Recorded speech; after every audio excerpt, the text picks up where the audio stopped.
रवि भैया प्लीज़ कल तो आप आ ही जाइए। आज हफ्ते भर से आप कल कल करते हैं पर आप लेने मुझे कभी भी नहीं आते। किसका फ़ोन है?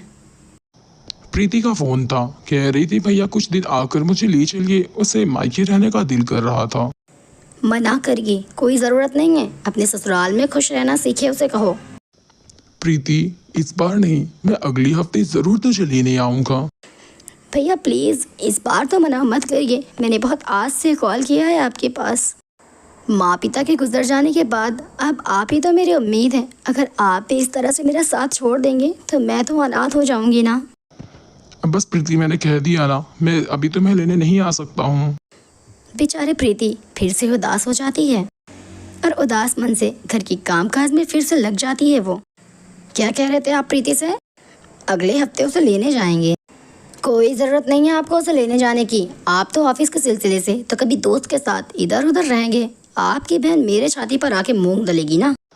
लेकिन प्रीति, माँ पिता के चले जाने के बाद अब उसका इस दुनिया में मैं ही तो हूँ। मैंने कह दिया ना, तो नहीं मतलब नहीं।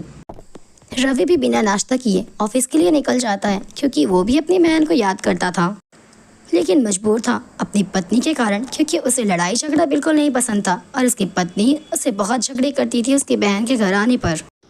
अरे आज राज नहीं आया ऑफिस में? अरे आज तू ऑफिस क्यों नहीं आया? हाँ यार, आज मैं ऑफिस नहीं आ पाया। दरअसल मैं अपनी बहन को लेने आया था, उसे मायके में रहने का दिल था और मुझे भी काफ़ी दिनों से अपनी बहन की याद सता रही थी। बस अब कुछ दिनों तक मैं ऑफिस की छुट्टी लिए रहूँगा। मैं अपनी बहन के साथ 10 से 15 दिन तो रहूँगा ही। फिर शाम को जब रवि ऑफिस से घर लौटता है, नहीं ना सोनिया, तुझे इस बार आना ही होगा। मुझे नहीं पता तू इस हफ्ते आ रही है।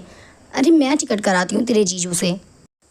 तुझे याद भी है पूरे 2 महीने हो चुके हैं हम दोनों एक दूसरे से मिले नहीं, हम लोगों ने बातें नहीं की। कितनी सारी बातें हैं तुझसे मुझे करने के लिए।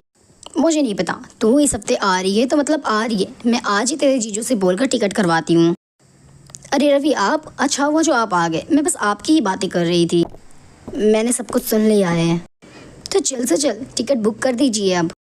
कोई ज़रूरत नहीं है तुम्हें अपनी बहन को बुलाने की।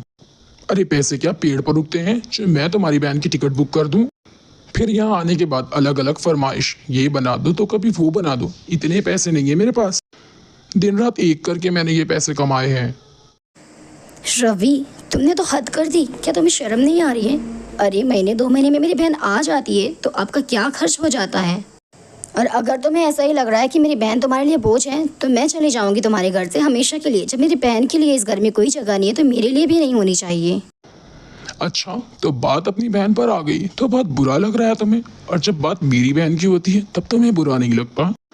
तुम्हारी बहन बस 2 महीने से तुमसे नहीं मिली है और मेरी बहन पूरे 5 साल से मेरे पास नहीं आई है। तो क्या मेरा मन नहीं होता कि मैं अपनी बहन से बैठकर बात ही करूं?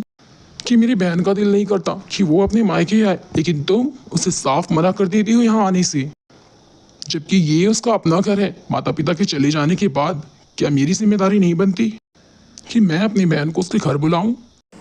रवि की पत्नी को अपनी गलती पर एहसास होता है और वो अपने पति से माफ़ी मांग लेती है। रवि प्लीज़ मुझे माफ़ कर दीजिए, आगे से मैं ऐसा कभी नहीं करूँगी। आप अभी ही जाइए और अपनी बहन को लेकर आइए उसके मायके।